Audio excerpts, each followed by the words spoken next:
Folks. All right, it's on. Yeah. Okay, cool. All right. Hi, everyone. My name is Andrew. I'm an editor with Avenue Magazine, and I'm honored to be able to talk with Bill today a bit about Alexander Calhoun, because he was a very interesting fellow. Now, for those who don't know who Alexander Calhoun was, Bill, can you give us a bit of a backstory about him? Well, he grew up in Ontario, in rural Ontario, and he was, I think, a teacher. Went to Queen's College and was first a teacher. And similar to other people who thought about going into education, he decided that maybe he was better off going into librarianship. And so in order to prepare, and at that time there weren't library schools, so he took a couple of jobs, I think in Ottawa and some other places in Canada, and even went down to upstate New York and worked in some libraries there. Also spent some time at graduate school at the University of Chicago, a wonderful institution because I went to school there as well. So he was part of that. And then I got to tell a story about him getting a job here. So when he heard, I think he was up in northern Ontario, and he heard about the fact that Calgary was building a library. He had been to Calgary as a surveyor, and so he loved this. And he, by the way, he was with the Alpine Club. He was an avid hiker and walker and whatnot. So he really wanted to come here. And but the library was just forming. You know, the whole Annie Davidson story. That's another program we'll have some other time. You know, about the women in Calgary making sure there was a library service here. This was the first library in Alberta. This was the first Carnegie Library. And so they were in the process of building it, and the newly appointed library board needed to find a library director for this thing. So they were kind of in a search, and he put his name in the hat. And he didn't hear back from them, so he said, well, I really think that you should invite me to come and see. I need to get familiar with the building before I become the and they hadn't even offered him the job. And that didn't work either. So finally he wrote to them and said, I'm really thinking about a job in Vancouver, so if you guys aren't ready to do anything, I may end up in Vancouver. They decided, all right, let's go. And this was our meeting. So that's how he ended up here in Calgary. That's some great job application advice, right? So Bill, tell us why the dedication for Alexander Calhoun in this salon? Why now? Well, I think that there was a library, as you know, and it was named for him. But it really, I don't think he had as many, not nearly the connections in this building. I mean, this building, and the building of this building was the reason he came to Calgary in the first place. And as we mentioned at the beginning, this is where he worked, this is where his office was. More, maybe as important, you know, his life in librarianship, I think, was also paralleled by his civic life. He was very involved in city planning issues. That's why we have the map of the city there, you know. He was, I think he came in 1911. He was immediately appointed to the Planning Commission for the city of Calgary. And he had very controversial views about, you know, how cities should evolve and whatnot. It's controversial at the time. Maybe they'd be even now, I don't know. It'd be probably the whole thing about density versus sprawl. But in any case, so he was, and so we thought that the development of this park around this library, to a large extent, he was involved in. So we thought for all these reasons, this is where it needs to be. And in particular in this salon, because and maybe we can talk about this, he was so involved in what the library did, and the programs and services of the library. He was so far ahead of his time, and we thought, what better place to do it than in the most active place in the library. This is the place where people are going to come together, where dialogues will happen, where ideas will be exchanged, where people will experience culture, and those are all the things that he wanted to see the library do. You know, when you read about Alexander Calhoun, there's a lot about his alleged communist activities and things like that. That's just what being a progressive was back in the day, right? So he was really far ahead of his time. Can you talk about some of the policies that he instituted that were way ahead of their time? Well, I mean, first of all, you know, and if any of you are familiar with the history of public libraries in North America, and I had a chance to study that when I was at the University of Chicago a little bit, at the early part of libraries were very prescribed, that they were only for those people who were knowledgeable and educated enough to enjoy. So when Calhoun took the job here, the chair of the library board had a good friend in London who had an entire collection of classic works that he thought that the Calgary Public Library should buy from, you know, this place in London and put in the library. That would be the first collection. Well, the first thing that Calhoun did was say, nah, I don't think so. This is library board chairman, you know. He said, no, we're not going to do that. We're going to build a collection that suits the needs of the people in Calgary, which was really a cool concept at the time. Another example of this opening up the library, when the library was really strapped for funds, when, during some of the economic downturns or whatnot, rather than pull back, he opened the library more hours because he thought that people needed a place to go. And he spent some of the collections budgets to buy books that people could use to help them improve their job qualifications and whatnot. And then and there's many more, but the one that I really like and appreciate the most, one of the reasons he came to Calgary because it was a young city with lots of little kids. And frankly, the same is going on right now. That I told you, we have 90,000 kids under the age of 5 in Calgary right now. And he thought there was an important role for the public library. So he was this was one of the first libraries to open its doors and welcome children. Usually it was for, again, the people who were going to read those classics the guy in London wanted to send here. Well, his concept was, this is where kids are going to come, and this is where kids are going to learn how to read, and they're going to get the stories and whatnot. So it was really cool that he did that. Not only did he do that, but he was the first library to train children's librarians. And my wife is a children's librarian, so it's very near and dear to my heart. So it wasn't just we'll do this, temporarily. It was a long-term commitment, and he really had a vision for the future of what the public library could be.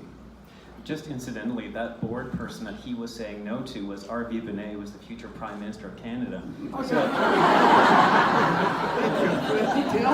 Yeah, it took a bit of spine to do that, right? Yeah. And he was, I don't know if he was a communist or not, but he certainly had, very, socialist views and whatnot. And I guess the biggest thing that happened to him was after he retired from the library in the 40s, he got a gig to go down to Medicine Hat and review their library. And he gave it a really negative, view, and so much so that it caused an uproar in the community. The mayor of Medicine Hat ended up resigning. People accused him of saying he was going to burn all the books at the Medicine Hat library. It was quite a deal. Well, to make a long story short, they eventually adopted a lot of his things, and Medicine Hat became a really good contemporary library. Now, correct me if I'm wrong, but he was also ahead of his time in terms of bringing in textbooks so that people could learn trades here, and also in terms of racial integration within the library. Right. Yeah, I mean, all of those things were important to him because he really thought that libraries could change lives. I mean, much as all of us who work at the library right now do believe. And in order to do that, you have to understand what the people need and where the library can be relevant to the lives of the people. So at that time, again, when employment was tough and everything else, he thought the library would be an important place where people could have access to that kind of information. There was no other place unless they had enough money to go to college or to some academic institution or whatever. The library was the only place where people could get that. So I think that's just another example of his being forward-thinking. Adult education was really important. Another reason why we think it's really important that this room be named after him, because he really saw the value in having the library be the place for lifelong learning. And again, that just kind of speaks to a lot of what we're doing right now. Now, those ideas were radical now, just so you all know that the federal government actually had a file on Calhoun that was keeping track of him. So, librarians aren't all just like quiet shh type people, right? They get around, they do stuff. No, he really, and when you think about, I hate to say this, but when you think about the concept of a library, what other institution lends millions of dollars worth of stuff on the promise you'll bring it back in 3 weeks? It's got to be a communist organization, right? It's either the ultimate sustainability or the ultimate in socialist, practice or something like that. But no, he was, for the time, and this goes back to his background, his upbringing, his family was very religious and whatnot. And there was a kind of a tradition of public service and social good, and doing that in his family. And I think that extended. I suspect that's one of the reasons why he stopped being a teacher and wanted to go into librarianship, because he saw more opportunities in librarianship. I'm just conjecturing about that. I didn't read that, but just reading between the lines. So, Bill, if he was such a great guy, why not just name the whole library after him? Well, first of all, I think he would have a concern about that because, again, this is the Memorial Park Library, and it's in Memorial Park. It would be very, very confusing. And so, it makes sense to have an important part of the library. And actually, when you think about his legacy, it's going to get more play because as we announce programs and activities that are going to go on in this room, it'll always be identified as the Alexander Calhoun Salon. So I think that more so than the library. And again, it would be confusing and a little bit difficult to do it otherwise. So we think that this is a more appropriate way. Now I want to mention that this isn't the only thing that Calgary Public Library, since all this has come up, we've started to recognize the fact that he was really very important for our organization. So, things like our staff recognition, we'll have awards named after him. We're even talking about some of our volunteer awards, would be named after him. Because we want to make sure that people understand that he left a legacy for this library and for this city that goes far beyond his lifespan. Now, you mentioned in your TED Talk a little while ago that a library is a concept, not a place. How does that apply to the Salon? Well, I think that what happens in here, again, it isn't about, the books that we bring in or whatever else. It's about the community coming together in this place. And even in speakers, and even what we're doing today, it's half of it is, what we project. The other half of it is what's being received and processed by you.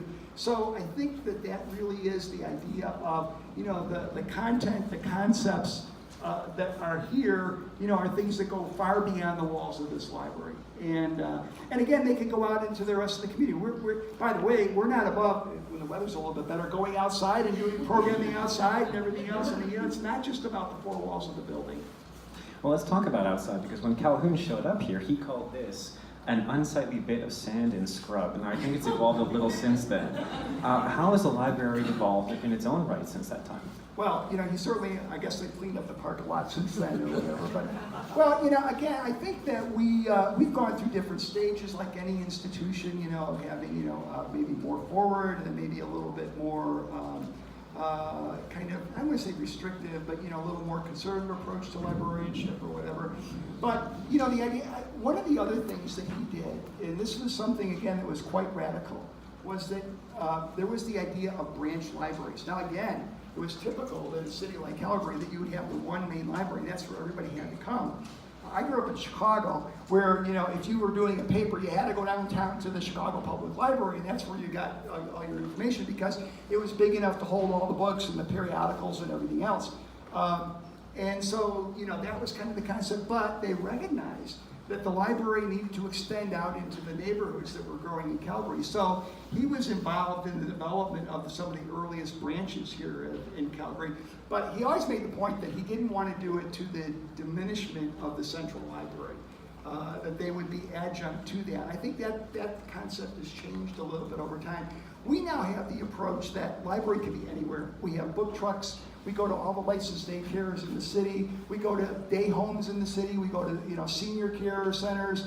We have a new Rocky Ridge and a recreation center library that it's not even staffed. It's all operated with different technologies. And the library continues to expand. I mean, we have now over 660,000 members who are active users of the library, and that's a significant increase over the last couple of years. So we feel that, again, it's just kind of proof and affirmation that the library works really well in all sorts of contexts in the community. That's great. Now, I want to talk about the quote that we have here, which is, there is only one way to organize a library, and that is to introduce modern methods from the very beginning. So those modern methods, if Calhoun was here right now, would you say that you're keeping track of that? Well, modern is always, I think, the other thing that's behind all that is he was not always the most tactful person. I think, I don't want to offend any family members or friends or whatever else, but he was pretty good about, telling it like he saw it, as he saw it and everything else. I think the staff ultimately loved him and everything else. He would come in and work shifts for the staff so that they could go out and take a lunch on a Saturday or something like that. He wasn't about doing any of that stuff, but he had high expectations of the staff. And his modern methods, one of the other things I didn't mention, and maybe the biggest thing, was that he believed that people should be able to go to the stacks in the library and choose the books they wanted. Libraries up until that point where you came into, and this was even like growing up in Chicago at the downtown library, this is what you had to do. You had to look in the catalog and find the book you wanted and write it down on a piece of paper. You gave it to somebody, they went back somewhere and got it, So libraries were the ultimate gatekeepers. He didn't think libraries should operate that way. He thought that people should have access to everything in the library and that, you know, they could come in and use the library as they saw fit, and nobody should be looking over their shoulders. And so I think that was a lot of it. And again, opening it up to the different audiences would probably also be part of the modern contemporary way of doing it. And I suspect he got a lot of pushback from some of his staff who were probably more traditional and who thought, well, this is the way libraries ought to be, you know, and what about our board chair, you know, and everything else. Well, you know, he said, nope, we're going to do it this way. We're going to make it useful to everybody in the community. You know, his staff once described him as loving and authoritarian, and there's a librarian on record who said that they, quote, loved and obeyed him. Now that's really intense. Do you feel like the staff love and obey you, Bill? No. What I like to say about myself is seldom right, but never without a doubt. So if you ask me, but I'm old enough to know that I don't know the answers to things or whatever else, but I think that only comes with age. No, you know, he had a point of view, and I think it's important for all of us. You know, when you really believe in something, and you really feel strongly about it, you need to express that. You need to put that into practice. I think that's the, you know, if it ends up being wrong, that'll be proven and you can make adjustments or whatever else. But he had a very, very important perspective that I think shaped this institution and shaped this city in many ways. And so I think you know, I'll forgive him for any authoritarian errors that he may have had or whatever, but for the fact that he was really able to implement an approach to librarianship that really resonated through the profession. I mean, I gotta tell you, through the profession, the stuff that happened here in Calgary was ahead of its time, and it resonated with the rest of the libraries in North America. So let's talk a bit about the new piece of hardware we have here, this plaque. Yeah. Can you sort of break down what are we looking at, and what do these things represent for you? Well, again, the map, of course, would be, as I mentioned earlier, would relate to his work in planning and citizenship. And, you know, by the way, he was also a member of the Alpine Club, and he was an avid walker, never owned an automobile, always walked to work, and felt that it was really important to do that because he didn't want to get out of shape, so when he did his mountain climbing, he was able to do that. But he also was a controversial member of the Planning Commission, and, you know, when everybody was pushing to, you know, put in lots of this and that, he also thought it was important to have parks and make, you know, cities livable. And then we've got some pictures of him from our our local history collection, quotes. There he is at the desk, standing behind the desk, probably one of those days when he was going to take over on a Saturday for some of the staff and alleviate them so they can go out to lunch. And then we've got a little bit of a description. Because one of the things we found, you know, as we kind of moved the naming of the library that was previously named for him, was that a lot of people in the community and our own staff don't know who he is or who he was. And so it's one of the things that we've incorporated, for instance, in the orientation we do for all of our new staff members. We talk about Alexander Calhoun and how this library and its approach really started with Alexander Calhoun. So everything on that wall is extremely significant to us, which we think would be extremely significant to him, and we think that this is exactly the right place to have that. Now, you mentioned his health really briefly. He ended up living to 99, and yeah, I know, right? And he was reading 7 to 9 books a week, supposedly, in his retirement. Now, are those two things correlated, do you think? I don't know, but where are you, the woman who is his caretaker, right over here? Yeah. And He had both the books on tape and the large print books, and he'd have two books on the go all the time. He had a roommate that they would do the shared talking books, and he'd have a large print on the go right to the end. yeah. Now, I've had a chance to talk to some staff members who were working for Traveling Library Services and actually had the quote, opportunity to deliver books to him. And apparently he was a tough customer. I mean, you know, if you didn't do it the way he wanted it done, you know, that was a little bit difficult. But no, you know, I mean, the point of it is he was a lifelong learner. And he modeled, you know, what the library could do for the community. And I think that the idea of reading, it was so important to him. I mean, he was honestly, he was trained, you know, Greek and, you know, and Latin were important to him, ancient history was important to him, the classics were important to him. So, but that translated to other things, you know, political science and other things. So he was an avid reader and continued to learn. And I suspect that if his body had held up, you know, he would have been really happy to be reappointed to the Planning Commission. Let's talk a bit about his urban planning and his civic life. What can you tell us about what he was doing in Calgary? Well, again, when he got here, they must have recognized the fact that he had really strong feelings about, planning and whatnot. He was appointed to the Planning Commission, and as I understand it, the biggest point of controversy between him and the usual folks, and if anybody in the audience could correct me on this, please do. What was, he believed that the city should evolve in such a way that it was livable and that people would have access to parks and open space and be encouraged to walk to places, and that at neighborhoods, there should be strong neighborhoods. And that wasn't always the way that everybody in the Planning Commission, a lot of it is fueled by developers, and like, do things really change? A lot of it was, developers and whatnot saying, well, we could, for the least amount of money, put this in there, and whether it created a great community or not was not of concern. I think he was concerned about that. So I kind of think that his work in city planning was really kind of being the conscience, again, of the everyday person, of every man, if you will. And so he kind of took what he did in librarianship and put it into urban planning. So what kind of events and activities can people expect to have in the Salon going forward? Wow, we're doing something. I got to tell you this story. So I'm sitting at home on a Saturday at 3:30 in the afternoon, and I get a call from one of our board members who also happens to be on the city council. He said, Bill, you got to get down to the Memorial Park Library. Our community association is having a thing here, and they were supposed to be outside, but now it's inside the library, and they're serving beer in the library. Imagine, beer in the library. That's great. I said, yeah, we have to do more of that. Could be issues. But, no, I mean, this is the place, and it was really about the Beltline Community Association and their art project, and they were unveiling, some of their finalists for their murals and things like that. And there was a lot of other celebration going on. But as I mentioned, we have a music lending library here, and we've had musicians here. We've had some of our good friends from CKUA radio here, Cody Hutchinson doing some workshops of jazz. We've had author discussions. Bill's Book Cafe has been here.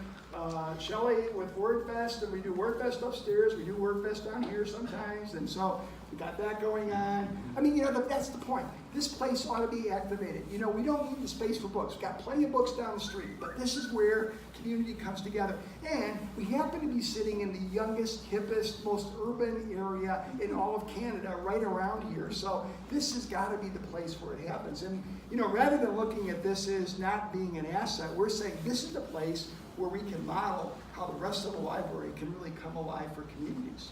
And that's what's going to happen in this room. So how close are we to having beer in the library permanently?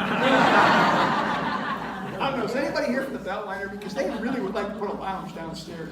I don't know, we got to work that out with the heritage folks and everything else, but I don't know, we're open to a lot of different things. I mean, I think the idea is how can the library be relevant? And again, we want to be appropriate and do the appropriate thing. We want the library to be a fun place for adults and for kids, and for people who live in different neighborhoods. And the way we do it here isn't the way we would do it at Shaughnessy or Crowfoot or something like that. It shouldn't be. It's got to be different. It's got to be related to the neighborhoods in which the library is. One of the things that the library system does is they have early learning centers. And we got a great grant from the Calgary Foundation, and all of them have different themes. The idea being that families can go to library and get some of the same early childhood development kinds of things and get some of the same books, but they get it with different themes and different activities, different experiences. And I think that's really the key to it, is to kind of keep fresh, different, vibrant experiences available, in all the communities that the Calgary Public Library serves. Now, I want to bring up something, which is someone eulogized Calhoun after his death and said, if there is a paradise or heaven and Alex is there, he will be demanding that improvements and changes be made to make it a more equitable and just operation. So if the ghost of Alexander Calhoun was here right now, what sort of things do you think he'd be nitpicking you about? Well, I think he would be concerned about the homelessness situation we have here in Calgary. And I think he would be talking about the disparity in wealth that we have here in this community and in North America, especially. I know John and you're from Portland, and the homeless situation there is totally out of control, as it is in Seattle and many other cities in North America. And for being as northerly as we are, I think we've got a significant issue here. So I think the fact that we've got public health issues like the opiate crisis, we've got 2 to 3 people a day dying from that. I think that would be of great concern. I think he would also be concerned about kids. and the development of their reading and their learning skills and whatnot, and the development of those things, so that everyone can grow up to have the same opportunities to succeed in life. And I think that would be his watchword. Now, what's next for both Memorial Park Library and the library in general? What can we look forward to in years to come? Well, you know, I was supposed to mention, we've done a little bit of renovation here. You know, there's a bar along here. We've got some new furniture in the building and everything else. A lot to support that. We've got our friends at WordFest upstairs, you know. So we've got a lot of things going on in this building now. But we hope to do some more renovations, more extensive renovations to it, again, to support its ability to have programs and activities and things happen. Not only here, somehow or another, and I don't know how we do this, but this beautiful park that we're, you know, looking out on, I'm looking out on here now, your backs are to it right now. But we've got a beautiful park here, and it's an asset that we're not taking advantage. The library's back is to this park. The front of the library is great, and it's very interesting. I wish somehow or another we could get the building turned around, you know, do something like that. But so I think that there are opportunities for us to do that. My model is the Honan's festival that happens, Honan's Music, when they have the music festival out here. And we've got the whole park is filled with people and families, and they're in the library and whatnot. We'd like to see that thing go on, and we'd like to see the library be the catalyst, and I think we're beginning to see that happen, the catalyst for that to occur. Again, things that are unique here, so unique and so interesting that people from all across the city will want to come here secondarily, but first of all, we want to make sure that the people who live near here really say, wow, that's the library, and I went to hear jazz in the Stacks on a Friday night, you know, and had some beer too. I don't know. And on that uplifting note, our time is up, so thank you, Bill, so much for sitting down and talking with us. Thank you, everyone here for coming.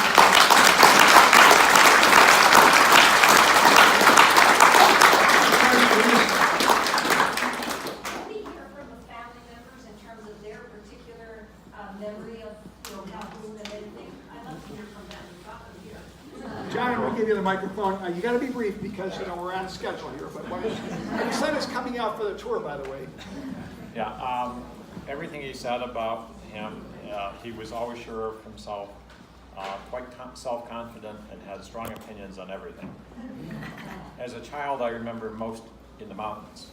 When I was 5 years old, he took me up Sulphur Mountain in Van, and we went to Lake O'Hara. We went to Paradise Valley.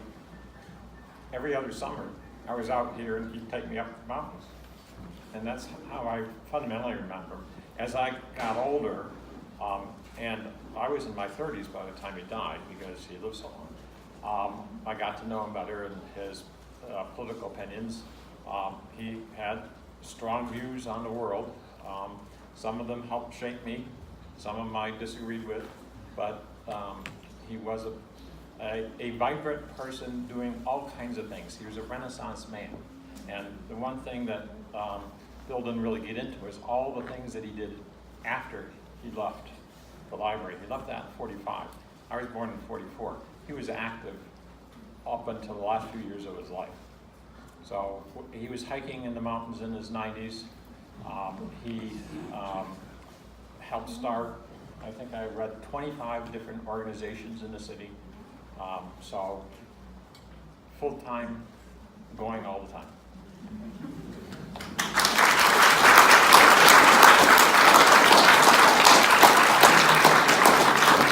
So the moral of the story is I want to be Alexander Calhoun when I grow up. I want to, before we close, I want to first of all acknowledge two of our board members, I think at least two of our, Judy Gray and Deb Giles. Are you here? Why don't you raise your hand? From our library board. And they don't prescribe what books we ought to buy, by the way.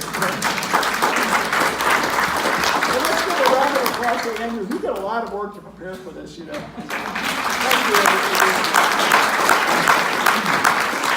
let's again thank the family members for coming all the way from Portland for this event.